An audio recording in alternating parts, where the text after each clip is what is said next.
Hello to all our members and welcome to another webcast with CASW. We are so happy that you're joining us today. My name is Jan Christensen Wood and I am past president of the Canadian Association of Social Workers. Today I have the honor of welcoming you to part one of our series on CBT. If you're in the territory traditionally known as Ottawa, you, like CASW, would be situated on the unceded and unsurrendered territory of the Algonquin and Anishinaabe peoples, the first peoples and guardians of the land from which we are hosting this event.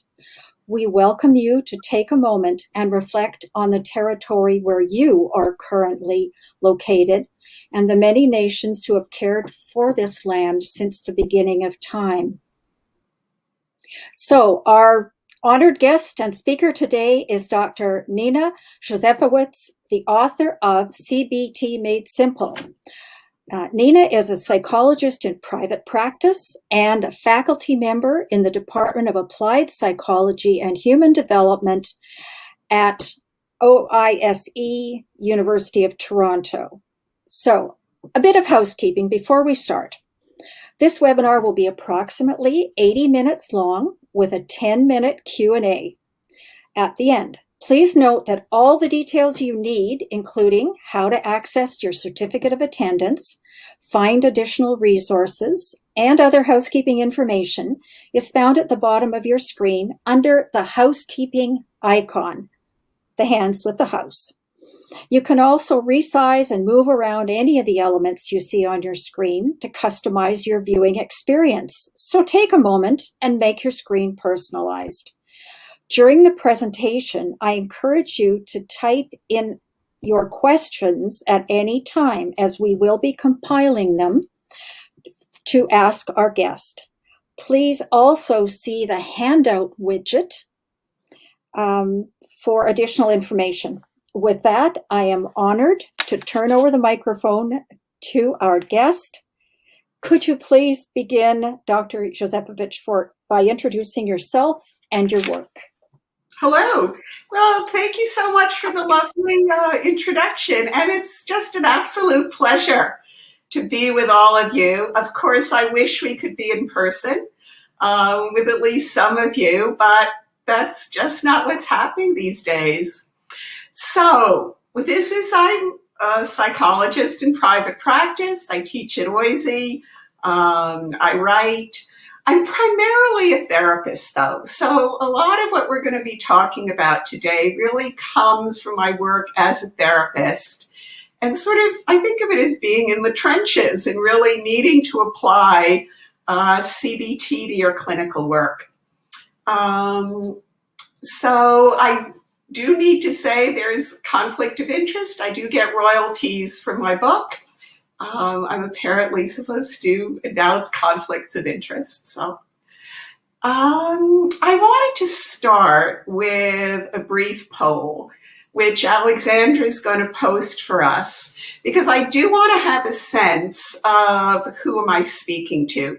So just let me know, are you a novice CBTer? Are you just starting? Maybe you've read a little bit or gone to a little workshop. Are you regularly using some aspects, or are you someone who's really pretty knowledgeable about CBT? Oh, this is great. Okay. So a lot of novices, terrific. Some people who are using some aspects. This is great. Okay, terrific. Give people just a little bit more time to come in. Okay. Oh, good. This is pretty much what I had expected. Okay. Great. This looks good. Okay. So let's start talking about CBT and therapy. First of all, let me just say what I want to talk about today. I want to start off talking about the relationship between CBT theory and case conceptualization, because I think that's one of the strongest pieces about CBT, is it both gives you a way of understanding your client, a way of your client understanding their own issues, and directs therapy. So you make a decision together, what kind of intervention do we want to try? I then want to talk about identifying thoughts that underlie anxiety and depression and how you can work with your client to examine them and modify them. And it's the end of April. I forget the actual date. I'm going to be talking about behavioral interventions. I wanted to say one thing, which is this is a very brief introduction to CBT. I chose some what I hope will be very practical approaches that will leave you with some interventions to try, some new ways of thinking, but I've left a lot out. So this is, I thought I'd go for trying to leave you with something practical as opposed to giving you an overall survey. And we're going to take questions at the end. So when we talk about incorporating CBT into your practice, I think we have to step back and really recognize, to my way of thinking, there are three components to effective therapy. The first is therapist self-care. If you're not taking care of yourself, if you're exhausted, depressed, you can't be present and pay attention to your client. And that's not about CBT. That's just taking care of yourself. You also need good skills that are related to forming a positive therapeutic alliance. You need to be able to listen. You need to be a warm therapist, an empathic therapist, setting boundaries. It's true for any kind of therapy, and it's true for CBT. And I don't know if it's true for my audience, but I know that a lot of people think of CBT as a cold, sort of formulaic kind of therapy. It's not. The skills for forming a therapeutic relationship are as key as any other type of therapy. And then the third component is you need therapy skills related to a specific modality. And today we're going to be talking about CBT. So let me just say a couple of words about evidence. CBT is considered one of the evidence forms of therapy. It is a first line of treatment in consensus guidelines for depression and anxiety.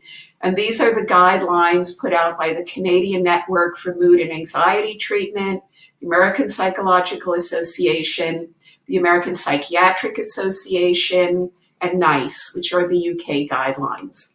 And so guidelines come from doing a huge amount of literature searches, looking at the research, and saying, this is what we think are the best forms of treatment. Where I find this really helpful as a clinician is I don't know what your therapy's like.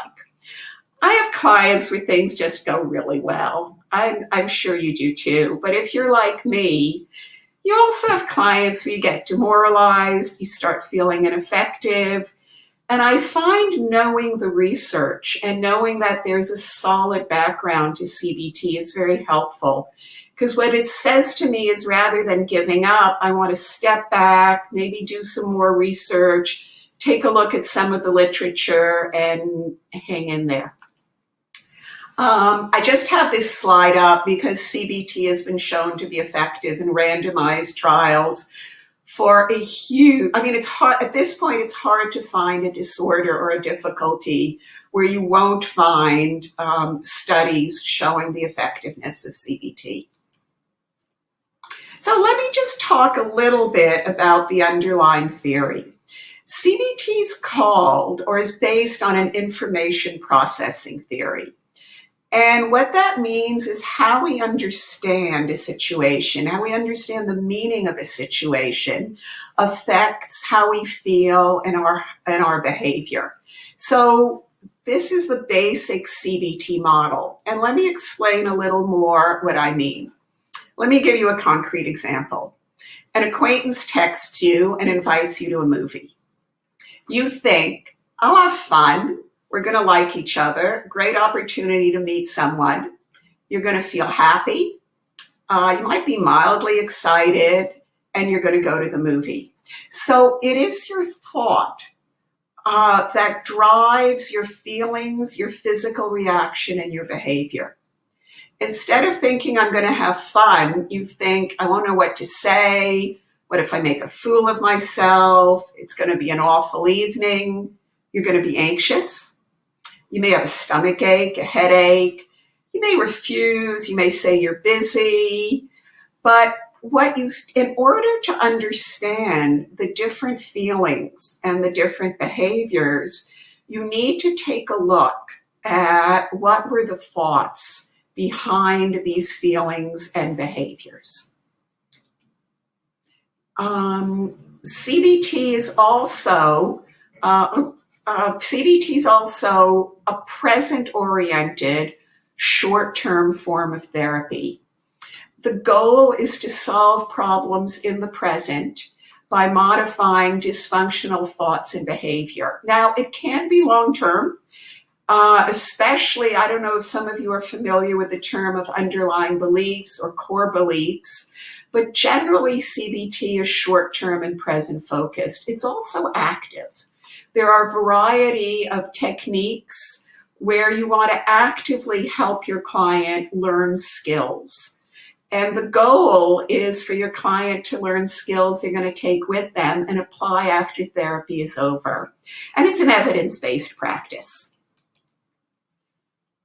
So, case conceptualization. We've gone over the very basic theory of information processing. And we want to take that theory and use it to understand our individual client. And you can think about CBT as operating on two levels of case conceptualization. The first thing you want to look at is what is maintaining the problem or problems. And what that means is you want to identify the presenting problems, and then you want to explain each problem in terms of 4 factors. In this problem, the fact that you're drinking, you're feeling depressed, you're anxious, your marriage is having trouble. What are your thoughts? What are your feelings? What are your physical reactions? And what are your behaviors?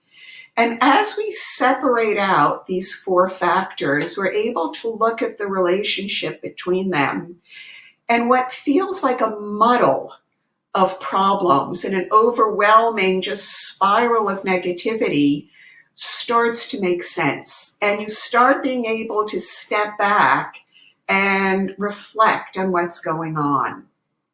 Now, we also have what we call longitudinal case conceptualization, where we look at protective factors, predisposing factors, how did symptoms and problems develop, the role of core beliefs.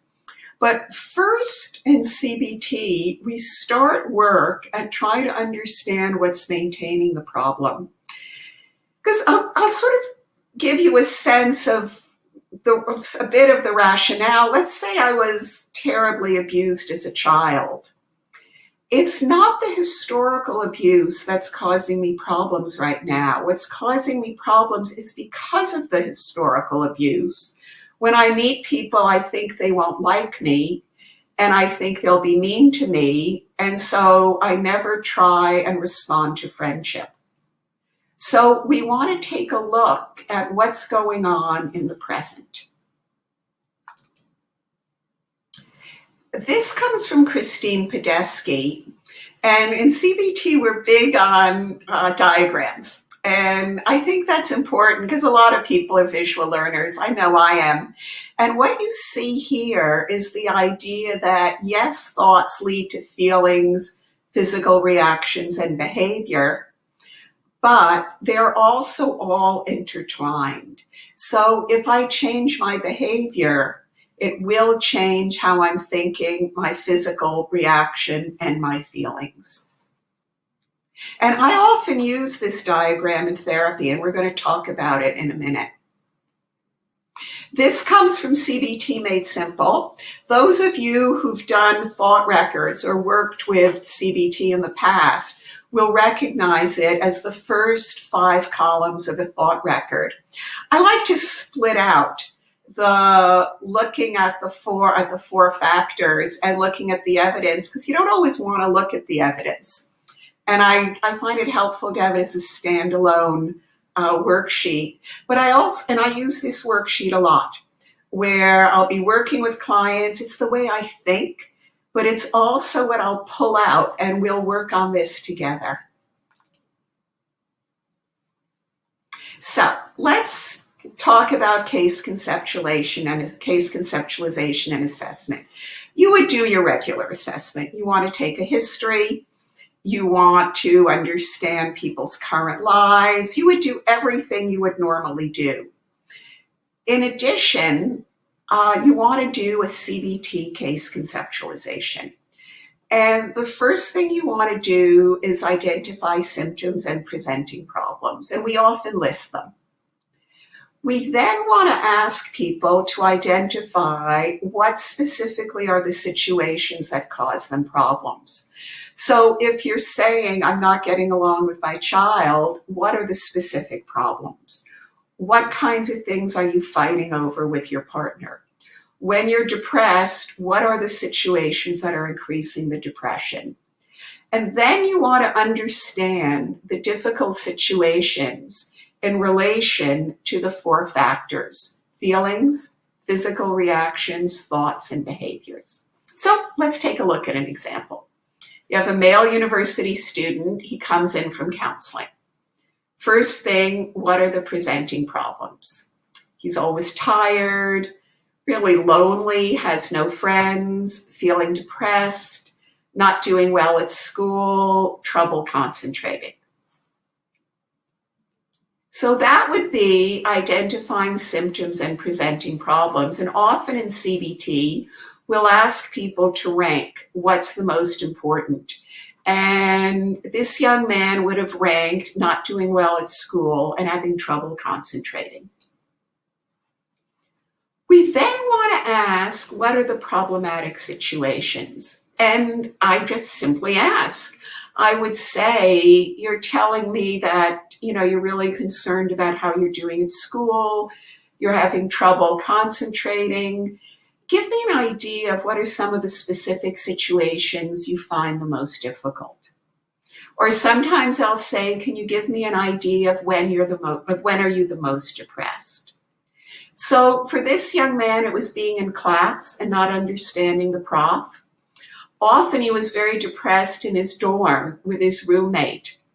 And one of the situations that was particularly hard for him is trying to do homework. So we would have at this point completed the first 2 steps in a case conceptualization. The third is you want to understand one of the difficult situations using the 4-factor model.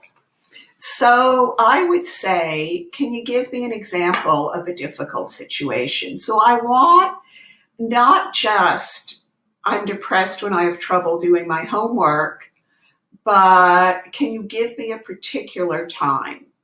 So this young man answers, I didn't do my math homework. It's all just awful.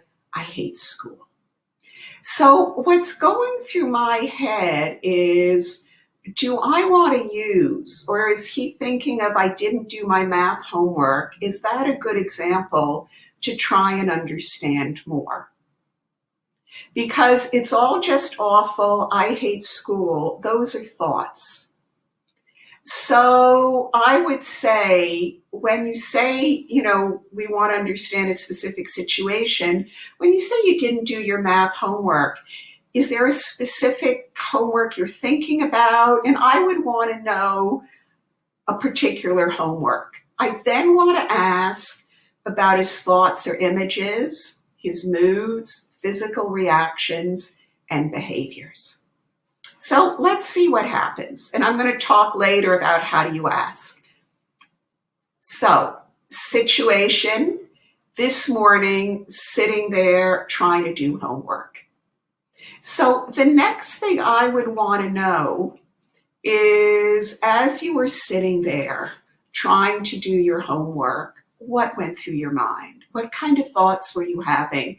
And if you notice my language, I try to really situate the person back in the situation. So I say, when you're sitting there trying to do the homework, what's happening? He answers, I'm too stupid, other students are smarter, I'll fail, this is too hard. So let's stop and take a look. In CBT, we want to look at thoughts. So we think the thoughts that are important are the thoughts about self. I'm too stupid. This is too hard for me. Those are thoughts about me. Others, other students are smarter. Thoughts about others could be my partner doesn't love me. People won't be nice to me. Future, I'll fail. And then I always have my ears open for, might there be a real problem? So this is too hard really has my interest, because if it's true, what this young man needs maybe is CBT, but also some tutoring. Maybe he's in the wrong class. Maybe everyone has had advanced calculus and he's never heard of it.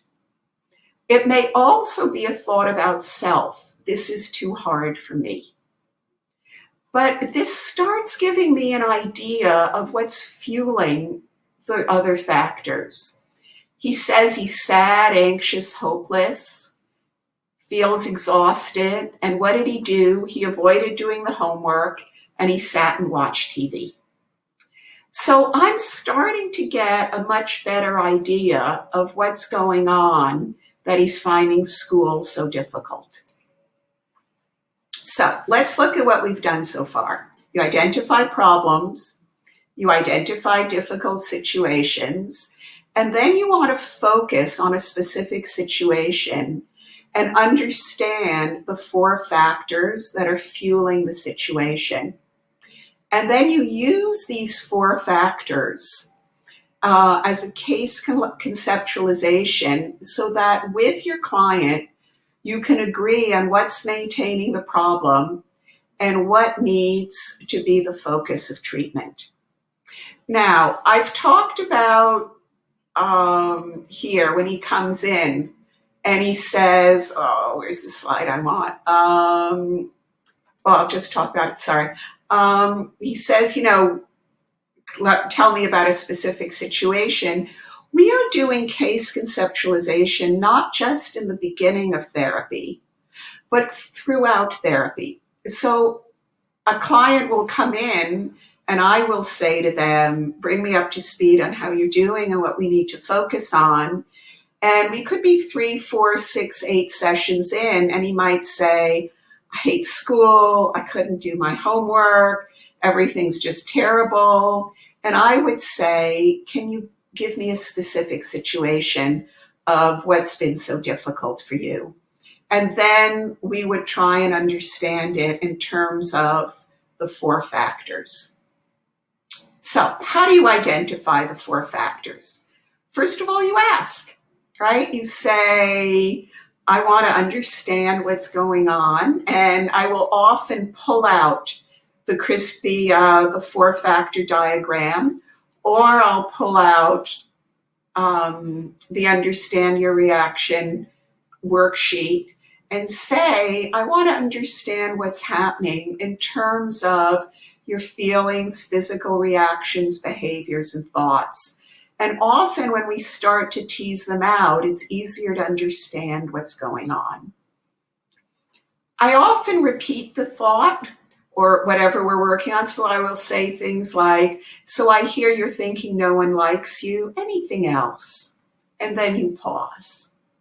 I use a lot of summarizing. So I hear one thought is no one will like you. Another thought is you think you're always going to be a failure.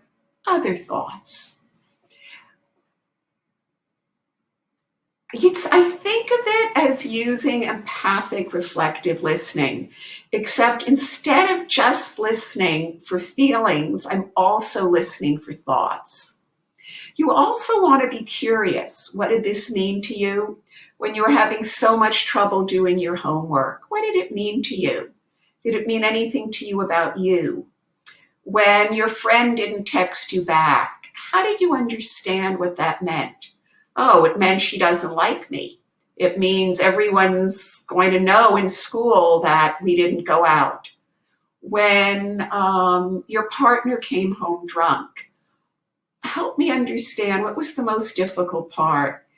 to me, it's an indication that our marriage is over. So those kinds of questions can really help you understand what's going on. Very helpful to have a written structure. I often start with asking, and then I'll get out with just talking in therapy, a dialogue, and then I'll get out the worksheet and we'll go over it again and fill it in. Or sometimes I'll pull out the worksheet in the beginning and we'll say, let's see if we can understand what's going on with you. Okay. So in CBT we give homework, so I want to give you some homework. This coming week, when you're upset or you're having an emotional reaction you don't quite understand, I'd like you to stop, take a moment, take a deep breath, and ask yourself, okay, what am I feeling? What's my physical reactions? What are my thoughts? And also check if you're having any images. We often don't pay attention to our images, but especially with anxiety, we often get catastrophic images. And what do I want? And what was my first impulse of a behavior? I think you'll be surprised that for many of you, the pause and the using the structure to try and understand what's going on within me settles you down and enables you to start problem solving. And sometimes you will spontaneously start to question the accuracy of your thoughts. So I hope you try it. Okay. We've sort of finished the section on case conceptualization. If there's one or two questions, I'm happy to take it now. Alexandra, I don't know if there are questions in the chat box or if I should just continue on. Yeah. So we do have one. So I can ask it of you now. The one question we have now is what to do if the client thinks that it's not necessarily her thoughts, but the other's actions, which are leading to her emotional distress. That's all we have right now. Great question. So what I would say is I want to so let's take an example. You were in class and someone said something mean to you, right? Absolutely, very distressing to be bullied. It's a horrible thing to occur. If someone you thought was your friend says, I don't like you anymore, totally normal to be upset. But what I would want to know is I would say, so when Susie told you she didn't like you anymore, I understand that's what was so really hard. I want to be sure I understand, though, what was happening inside of you. So when she said that, you thought, I'm never going to have any friends. The whole class will turn against me. I must be a terrible person that Susie doesn't like me anymore. Is that right? And then we would look at the other factors. Of course, it's terrible to be bullied. And you would want to see what are some interventions that need to happen. But if Susie bullies you, it doesn't necessarily mean you will never have another friend in the world. It doesn't necessarily mean, and in fact, it doesn't mean that you're a terrible person and that's why Susie's bullying you. So it enables you not to say it's okay that Susie bullied you, but to say, let's take a look at how you're reacting and see if there's some ways we can help you become stronger and more resilient. I hope that sort of clarifies the question, because most people don't think it's their thoughts. Most people start off saying it's what someone did to me. And that also, when you start separating out the four factors, it enables you to also take a look, so what did you do? So you yelled back at Susie that you hate her. Okay, and what happened then? Was that effective? Was that not effective? Part of what this structure does is it gives you a space and a way of stepping back and reflecting not just on how upset you are that Susie said something mean and awful to you, but at your own reaction and at, are there different ways of handling the situation? Okay, thank you. Really, really great question. Okay, I want to take a look at thoughts that maintain depression and thoughts that maintain anxiety. The typical thoughts that lead to depression are the future is hopeless, there's nothing I can do about it, coupled with low self-worth, I'm no good, I'm boring, I'm stupid, I'm not worth caring about. There's an assumption that other people are not going to like you and will not respond positively to you. And it's as if you have blinders on and you ignore evidence of positive aspects about yourself and relationships. There's also really good evidence that when people are depressed, they have very poor problem-solving skills, which leads to a sense of hopelessness because you can't think of any way of handling the situation. The piece about seeing the future as hopeless is really key. And that's often the big difference between being sad and being hopeless. When you're sad, you recognize something awful has happened and you're upset about it, but there's a sense of either it'll pass, I just have to get through it, this is normal, maybe there's something I can do. The hopeless is related to that feeling of depression, of just giving up. So these are the kind of thoughts you'd expect to find with depression. Let's take a look at the kinds of thought you'd expect to find with anxiety, because they're slightly different. So the first is just the sense of catastrophizing. Anxiety is the world is on fire, there is a catastrophe going on. And there are two components to it. The first is you expect negative events to occur. And Kendall, who wrote Coping Cat, I don't know if any of you know it, it's this fantastic manual for children. He defines anxiety as expecting bad things to happen. And the second part of anxiety is expecting you can't cope.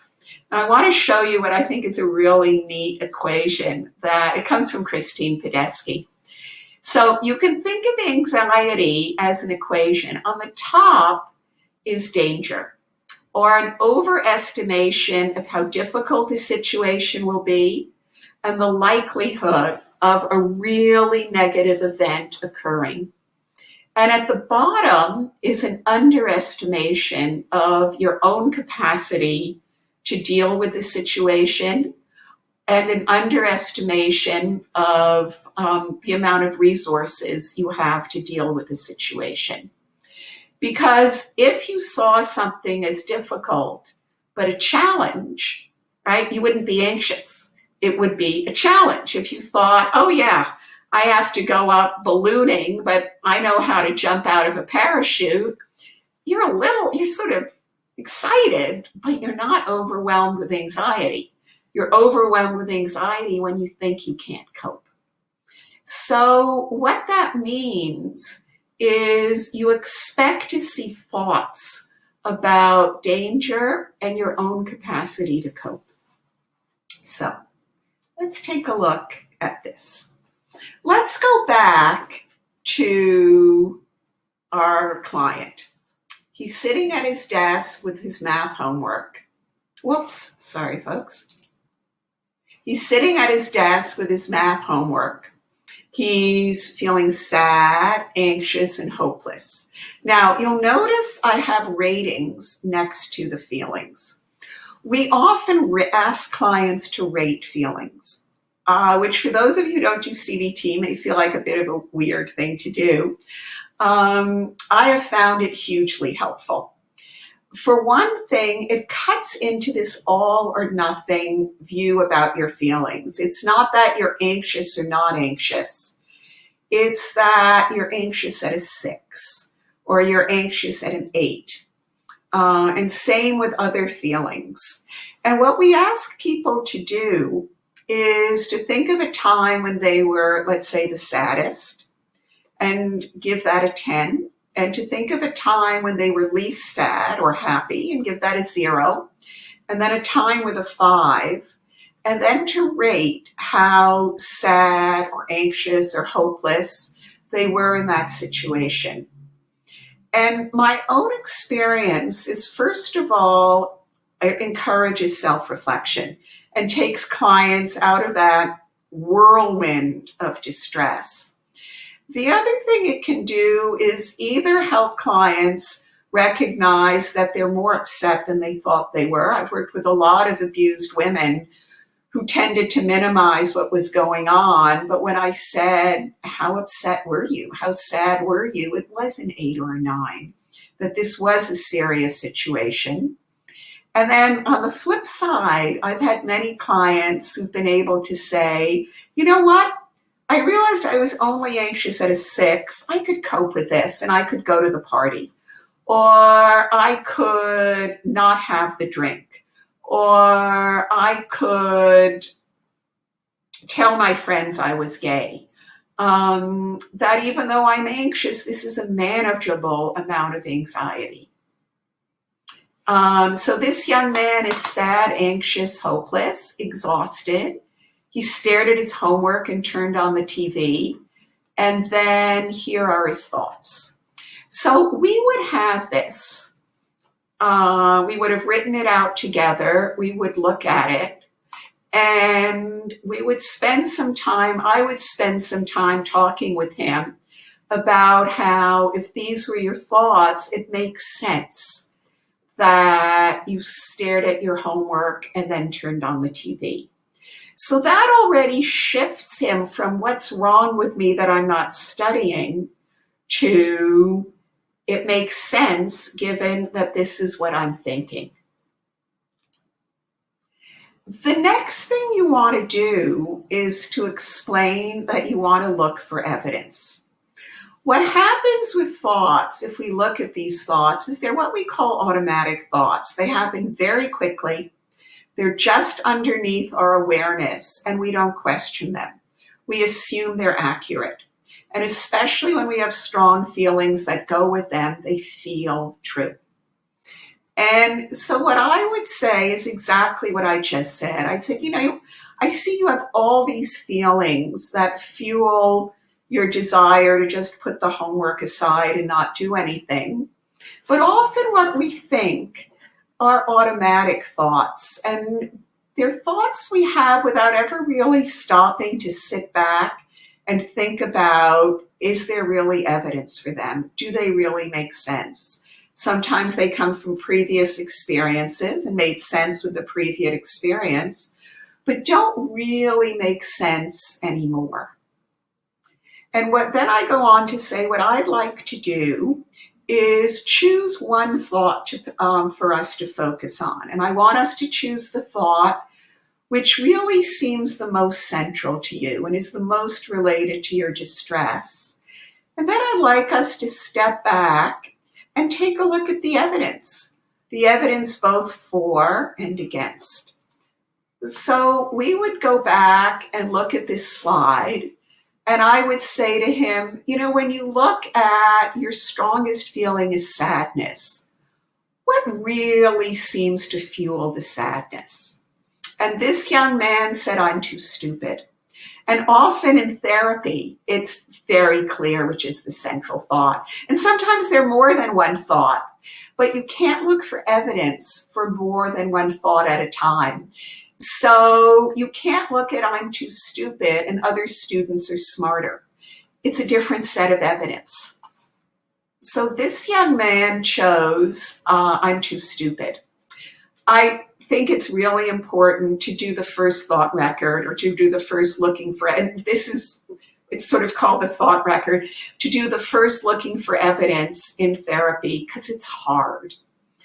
Really important. This is not lecturing. This is a collaborative exploration where you're wondering where your client's beliefs come from. You're wondering if there's another explanation. you're exploring, not convincing. And what really drives, I think, a good CBT therapist is the idea that conclusions you reach yourself are way more convincing than conclusions other people tell you. So it's not about telling your clients how they should think, but together stepping back and looking at their lives.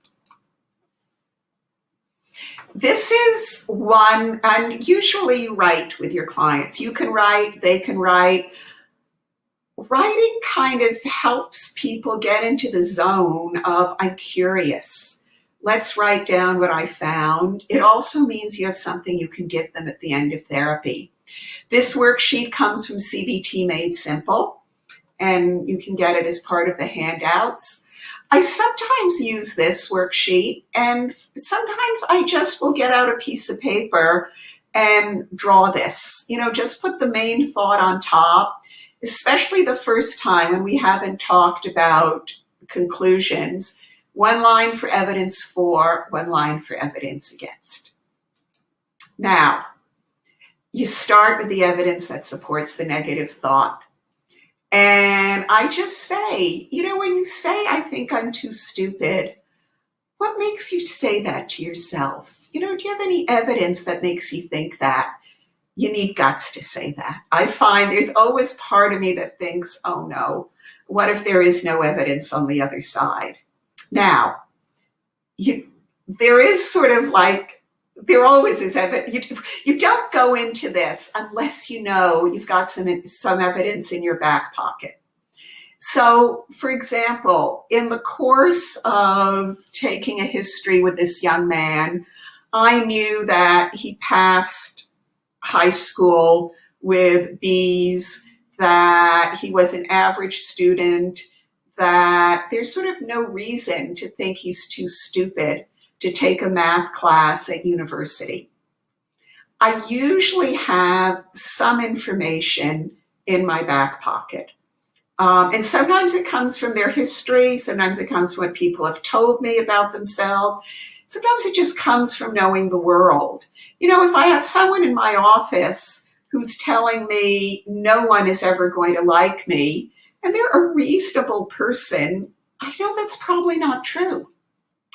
Your role is to acknowledge and contain the evidence that supports the negative thought. It's not to go into people's feelings around that. Your client will find it very easy to give you evidence in support of their negative thought. I will sometimes ask, is there anything from the past?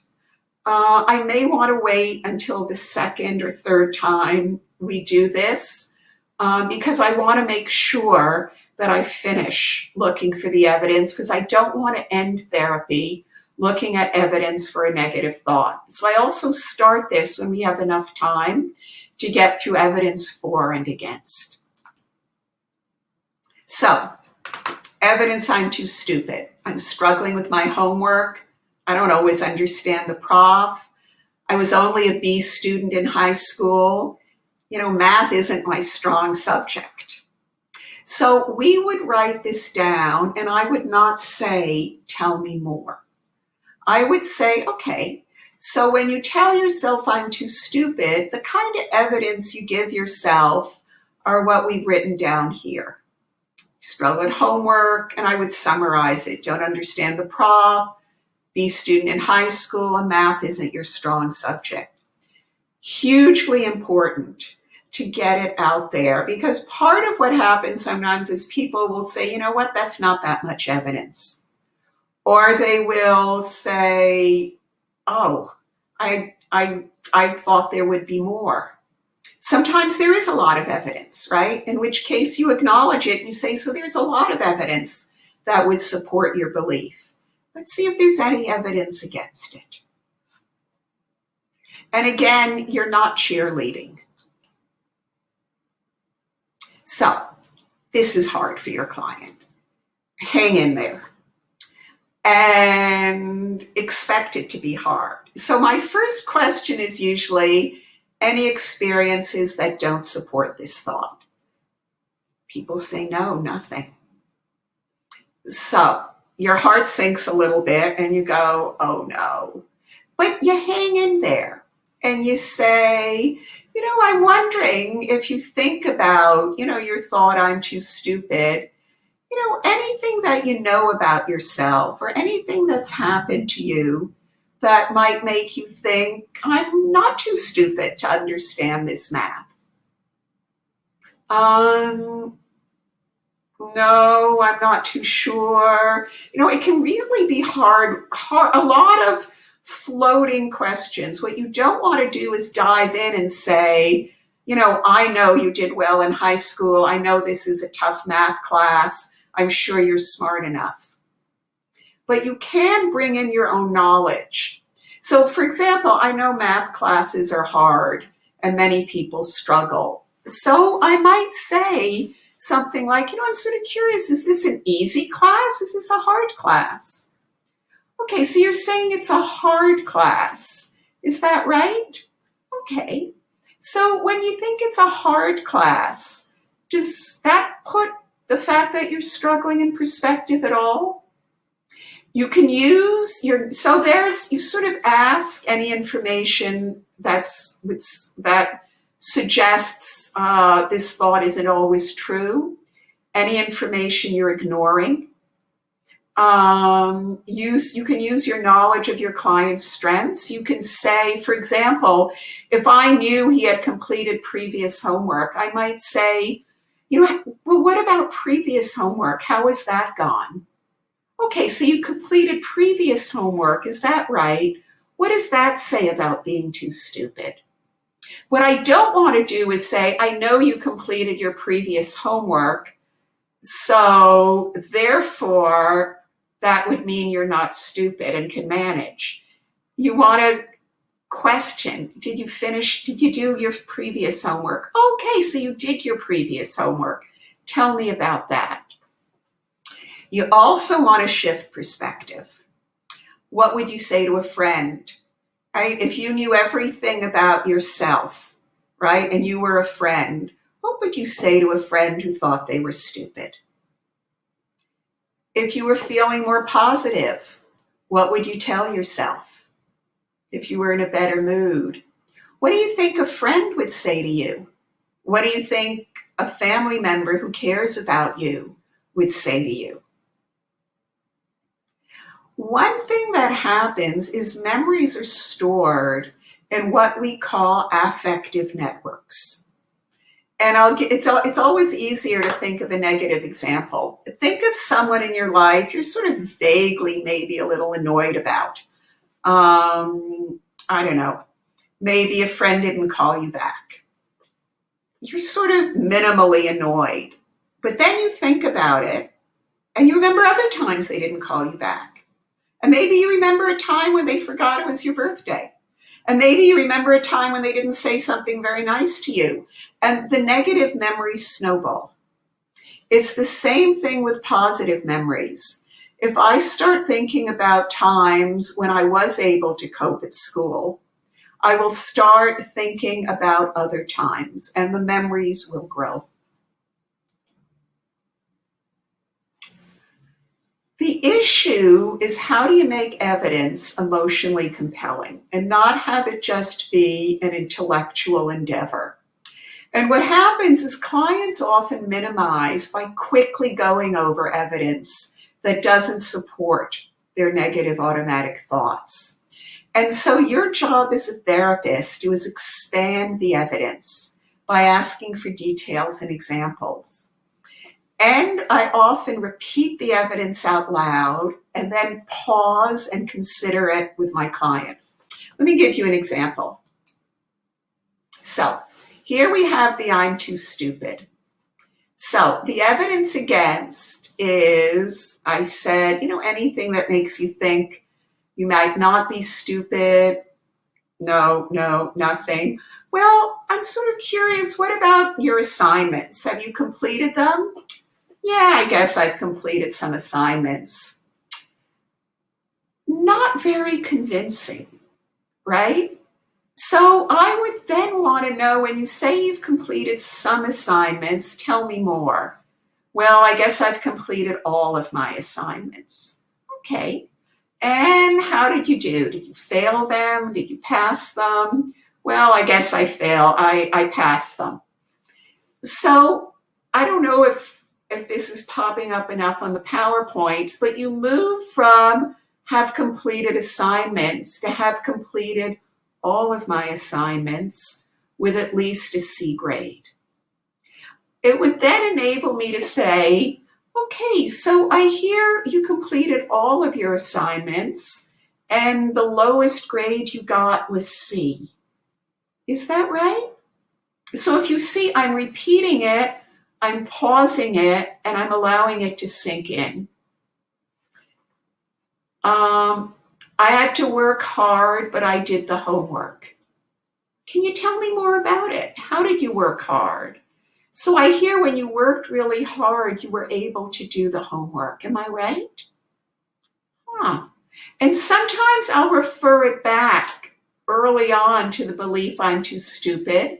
And sometimes I'll wait. But the question is, so when you say you had to work hard, but you were able to do the homework, what does that say about being too stupid? Next piece of evidence was I understand some of the class. Again, I want to expand it. How much of the class do you understand? Turns out it was just this section he's not understanding. Went on to see many people are struggling. I generally did well in high school. Generally did well. My ears are open for, is that minimizing? How well did you do? We got some A's. This is a hard class, especially for me. Others are also struggling. So you can see when you add the sections that are in italics, it becomes a much more compelling set of evidence against the belief I'm too stupid. The final step is you want to develop a balanced thought that takes into account all of the evidence.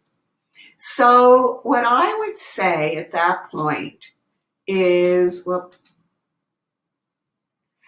it seems to me when you have the thought, I'm too stupid, what happens is you're just looking at the evidence on this side of the column. And it's as if you're ignoring the evidence on this side. I sometimes say it's as if you wear special glasses that only allow you to see negative information. And I don't know if some of you have heard the term dysfunctional thought styles or distorted thinking styles. I'll often introduce that here, where I'll talk about things like you're just seeing the negative and you're discounting the positive. You're wearing special glasses. I think there's a bit of personalizing. This is a hard class, especially for me. The fact that you're struggling doesn't mean you're stupid. It means it's a hard class, right? It's not about you. It's about the difficulty of the class. But we will step back and we'll say, what do you think might be a thought that takes into consideration all of the evidence? And people will often come up with something like, what's this? It's a hard class. It's not that I'm stupid. Or when I try really hard, I'm able to do it. They may come up, sometimes people talk about, I need extra, if it's this specific example, I might need some extra help. But this is a time to sit back and say, what do you think is an accurate thought? We write it down, and then as homework, I ask clients to take it back and to look at it in the morning and to look at it at night and to review it, looking at the evidence and the balanced thought. And also, before they sit down to study, to take out their balanced thought. Because people fall into automatic patterns. And I use the analogy, it's very similar to, people know the idea of prepping for a race. If I was to run a marathon, I would also psychologically prep myself. And so we might talk about how could you psychologically prep yourself for studying so that what's foremost in your mind is not I'm too stupid and the evidence for that, but more of a balanced thought. Okay. I want to talk a bit about anxiety in our time that's left, but Alexandra, let me just pause and check if there's some questions up to now.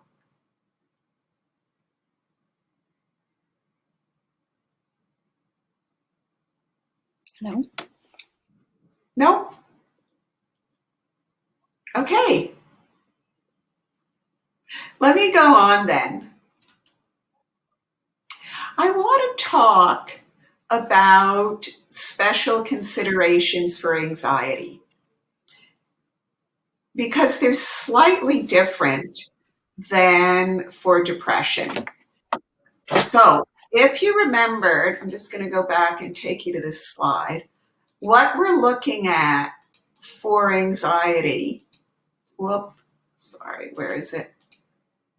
What we're looking at for anxiety are thoughts about how difficult a situation will be and an overestimation both of the danger and the likelihood of an event occurring, along with an underestimation of how well you're able to cope.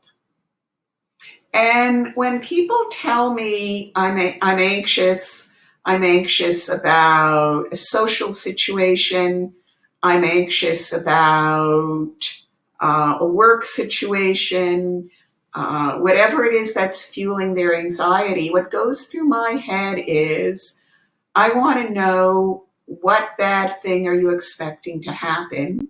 And I want to understand how you understand your own capacities to cope.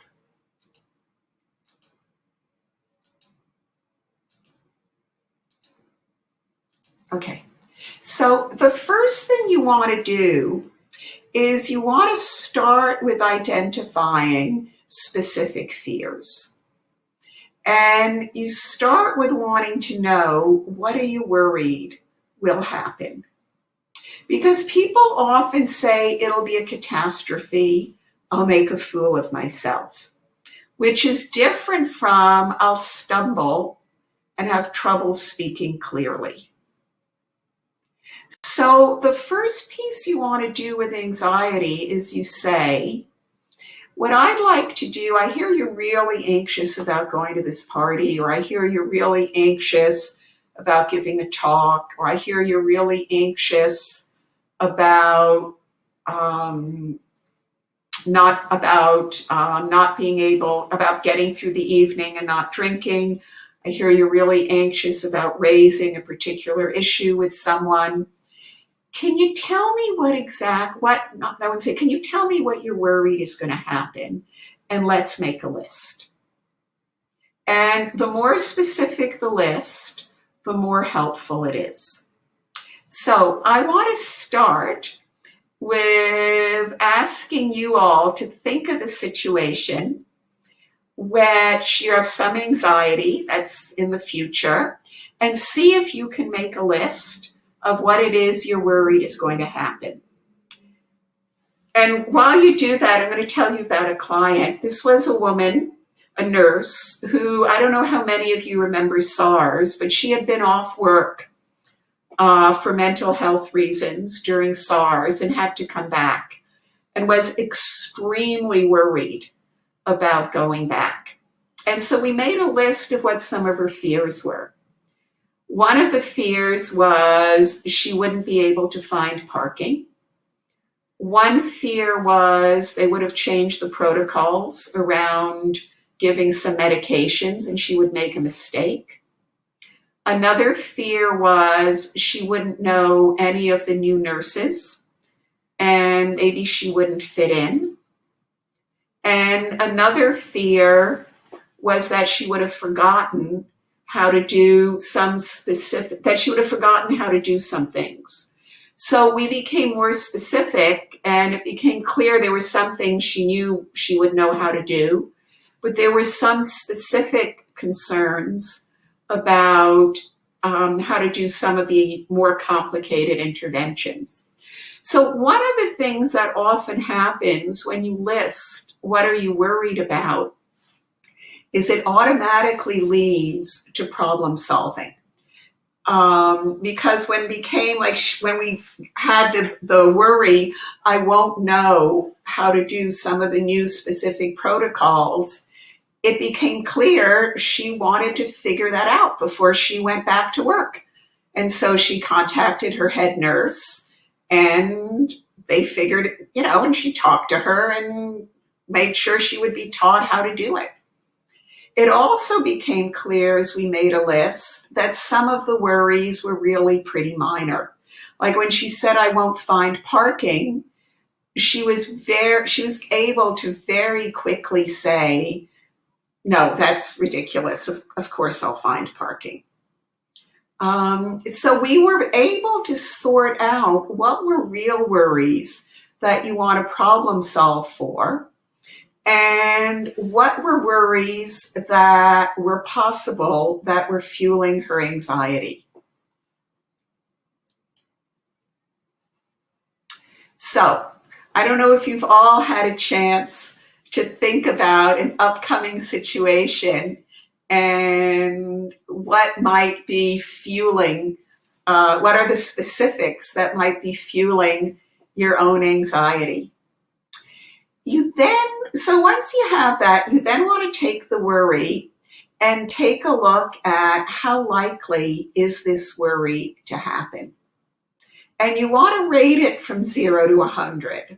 So how likely is it that I won't know how to do a specific protocol for my nurse? Well, she rated it as pretty high. You then want to take a look. So when you're working with anxiety, you have some choices of how quickly do you go through these questions. So you might say, how likely is my worry? And then you can say, let's step back and look at the evidence. So you're saying it, you think it's sort of 80% likely that you won't know how to do a specific difficult protocol. Okay, let's look at the evidence for, and let's look at the evidence against. And when we sat back and we looked at the evidence, it became clear that there was some chance she wouldn't remember, but there was also a pretty good chance she would remember, and that she could always ask people. So the evidence you're looking for is how likely how likely is it that this event will occur? You then want to ask your client, what else could happen? Is there another possibility? And that's it's a question that really takes people out of the turmoil of catastrophic thinking. It doesn't matter if they believe that something else is possible. Just thinking that there is this alternative possibility diminishes the certainty that the catastrophe will happen. So I was working with someone who had to meet a couple of weeks ago, who had to meet with a client. He was very anxious, was a very high stakes client. And his anxiety was that he would make his pitch and the client would not want to buy his product. He was a salesman. So we looked at how likely that was. But then and there was a chance that could happen. But then we also stopped and said, what's another possibility? What else could happen? And there is the possibility that the client could really like the product and want to buy it. And then the next question is Is there a neutral or other outcome that I'm not thinking about? And realistically, what's likely to happen? And your client is not going to say, oh yeah, I now know the catastrophe isn't true. What you're looking to happen is take their worry down a notch so that they can start to problem solve and start to realize that the catastrophe may not be true. So let's just take a moment, and I want you to think about one of your worries and just ask yourself, how likely is this worry when I really take an honest look at it? And then ask yourself, what else could happen? Is there a possible good, neutral, or other outcome that I'm not thinking about? And then, if you remember, we talked about how you want to expand the evidence against dysfunctional thoughts. So that if someone said, yeah, like if we go back to our client here, if we go back to our client here and we said, I've completed assignments, we talked about wanting to expand this. Which assignments have you completed? Give me some details. When you ask people to tell you what else could happen, is there a possible good, neutral, or other outcome that you're not thinking about, you also want to say, give me some details. So when you say, yeah, he could want to go ahead and buy your product, what would that mean? What would that look like? Can you actually see it happening in your head? Once you've done this, what's your worry? What else could happen? How likely is this to happen? You want to re-rate how likely is your worry and see if it's gone down at all. The next piece you want to look at is, if this did happen, how can I cope? Either how can I cope, or is there something I can do to minimize the problem occurring? There is absolutely nothing as reassuring as having a plan. And the kind of questions I ask clients is, how have you handled it before? How could you handle it? How have other people handled it? And I ask my clients, when they talk about how would they handle it, to get very, very specific. What might you say to the person? We talk about different outcomes. So let's say your client says to you, no, I'm totally uninterested in this product. How do you want to respond? For example, I've talked a lot, I don't know how many of you work in schools or with youth, but I've worked with quite a few university students who are in their 20s who want to come out to parents and are very worried about their parents' reactions. So we talk about, how could you come out? What's your worry? What's the worst case scenario? The worst case scenario is they disown me and they say this is terrible. What could you say next? And then we talk about the different ways that a parent could react and problem solve on the different ways they can handle it, and develop alternative plans. Okay.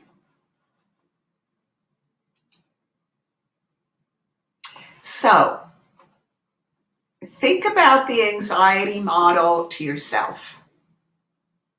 Think about an upcoming event when you're anxious. What are you worried will happen?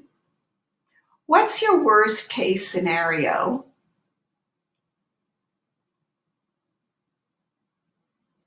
And then ask yourself, is there an alternative scenario? if the worst case happened, how could you cope? And then get an image of yourself coping.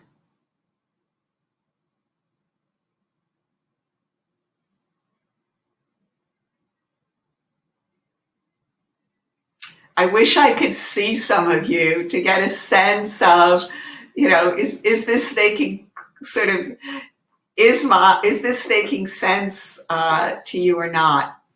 I want to talk a little bit. I'm sort of checking the time. We have a few more minutes. And I want to talk a little bit about the whole idea of imaginal rehearsal. Because we've talked about how you would use, in the case I gave you of the young man who was having trouble studying and focusing on his homework, we talked about how before he would sit down to study, he would take his balanced thought and rehearse it. And here we've talked about how you would take the alternative scenario and you would imagine going through it. There's really good evidence, and it initially came from sports psychology, that doing imaginal rehearsal, it assists in being able to actually do the task when you're faced with it. So, for example, with the young man, I would say, let's spend some time practicing using your balanced thought. I want you to imagine that you're sitting down, you're at your desk, and you think to yourself, the homework's hard, but if I concentrate and focus, I'll be able to do it. Often when people have thought of one balanced thought, they come up with alternative balanced thoughts. So I can say that would be one thought that would help you study. Can you think of anything else you can say to yourself that would help you focus and study? Can you actually see yourself sitting at your desk saying to yourself, this is hard, but everyone finds it hard. I've passed all the rest of my homework. I should be able to do this.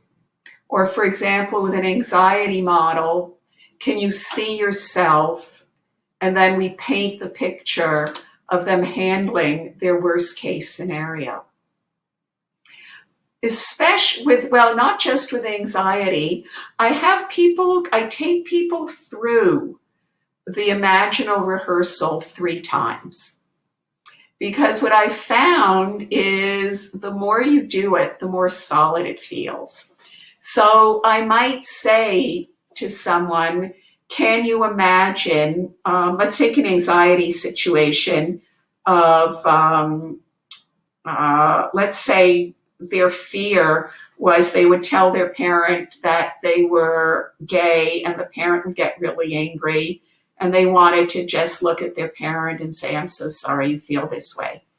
I would have them imagine the scenario, tell their parent, I'm so sorry you feel this way, but this is the way I am. We would go through it once, and then I would ask them how that felt and if there was anything they wanted to change. And then we would go through it again, making any changes that they wanted to. Okay, I wanted to leave. I've got my eye on the watch. This is quite amazing. I have this little counter right up in the right-hand corner. Before we end, I did want to say, I feel like I've scratched the surface. There's my book, lots of really good books that are available to learn more about CBT. There's also really good evidence that when you go to a webinar or you learn something, if you review immediately after you finish, you're more likely to remember. And there's also really good evidence that if you write it down, you're more likely to remember. So I just want to spend a moment before we open up for questions reviewing. First is you had some homework, which is in a situation that's confusing for you or upsetting. Try to use the 4-factor model. Step back and say to yourself, Okay, what am I feeling? You might even try to rate your feelings. What am I thinking? What's going on in my body? And what's my automatic behavior? I then want you to think what stood out for you from today's workshop. Is what you heard consistent with any of your previous thinking and learning? Is there anything that's different? And then for me, what's really important is there anything you might think about or do differently because of what we covered today? Is there anything you'd like to try because of what you learned today? And you can either write it down in the chat or you can just write it down for yourself. But before we open up for questions, I want to really be sure I give people time to think about what might they like to take from today and try in their own clinical practice. So we have 15 minutes left. I thought we'd stop for questions. And if there aren't a lot of questions, I thought I might do a short role play. So if someone's willing to role play with me, which I hope they are. So questions, and let's see how we do for time. Otherwise, I'm very happy to do a role play. Alexandra? Well, hi, Dr. Nina. This is Jan Christensen Wood. And we have lots of questions. So I guess, would you prefer then that we focus on the role play and you know what? Questions likely have been answered? Let's do okay. the question. All right. And I'll answer with a bit of a role play. Okay. The first question I have here is, would you use the same approach with someone who has primarily obsessional OCD, but also has insight into the fact that it is a thought creating the distress? For example, intrusive thoughts of a sexual nature. You do, I'm pausing because it's like, okay, where do I start with this? There are a couple of things with OCD. The underlying belief with OCD from a CBT case conceptualization is what happens is you have an intrusive thought, like a sexual thought. Let me not, I always feel a little bit awkward talking about sex in a webinar, especially when I can't see anyone. For some reason, I'm more comfortable talking about violence. I don't know what that says about me. But let's say I'm having this intrusive thought that I want to strangle Jan, okay? So I'm getting this intrusive thought, I want to strangle Jan, and maybe I want to cut off Alexandra's head. If I go, okay, Nina, I don't know why you have these weird thoughts, but you've taught OCD too long. These weird thoughts go through your head. I'm really not going to pay a lot of attention to them, right? Nor is anyone very scared, I hope, that I'm going to strangle Jan or cut off Alexandra's head. Imagine what it would be like if I had these intrusive thoughts and I thought, oh my gosh, I could do that. Does this mean I'm a pervert? Does this mean I'm a violent criminal? I have to thought stop. As soon as I try to thought stop, thoughts come back stronger. And then as they become stronger, I try to thought stop and it doesn't work. So there are two pieces to OCD. One is human beings have weird thoughts. We have weird violent thoughts. We have weird sexual thoughts. And the reality is you have weird thoughts about things that mean a lot to you and that are distressing to you to have these thoughts. I hope that made sense what I just said. So you need to have some discussion with a client around how these thoughts are not dangerous. What happens is they also need to learn that thought stopping doesn't work. So there are a number of components to treating OCD. One is explaining the process. And just try it. I'm not going to do it now because it's sort of too weird to do over Zoom. But try to not think about a white elephant for a minute. You can't. You're going to think about a white elephant. The other is exposing people to their thoughts so they learn it's not dangerous to have them. And the third is interrupting the compulsions, which is called response prevention. Now, this isn't what you do with a pedophile. This isn't what you do with someone who is a violent offender. So you want to make sure that this is someone who really has OCD. People with OCD tend to be extremely moral, rule-abiding people who are actually in no danger of acting on their thoughts. A long-winded answer to a complex question. I hope it answered it. Another question. Thank you, Dr. Nina. We have another question from someone who works in the field of palliative care. And she is asking, do you find this approach of CBT effective with death anxiety and depression in relationship to the terminal disease? You know, I do. I don't think it's the only thing you'd want to do. But if we go back to, let me find my anxiety slide. So the first thing I would want to do is, you would want to talk to someone about their fears of dying. And what is it that they're worried will happen? Because when you say I'm scared of dying, I haven't worked a lot with the terminally ill, but I have had some clients who are terminally ill. Is it a fear that my children will be left alone? That's true, they will be. And what's the fear about that? They will have a ruined life. That's probably not true. Your kids will miss you. And I'm a big fan of reality. It will be a different life than had you lived. But people can have good lives. Your children can be happy. Are you afraid of terrible pain? We do have opiates. That often when you start talking to people about what are their specific fears, it is possible to acknowledge the absolute loss and sorrow and grief, but to help people find some peace. If it is a religious worry, I have at times brought in, and people are religious, I have brought in and worked with ministers, rabbis, imams, to see if you can bring people some comfort. So yes, it can be a component. And also I think it's helpful at that point to bring in, we haven't talked about compassion therapy at all, but I do bring in just an attitude of, it is very frightening to die. That is the truth.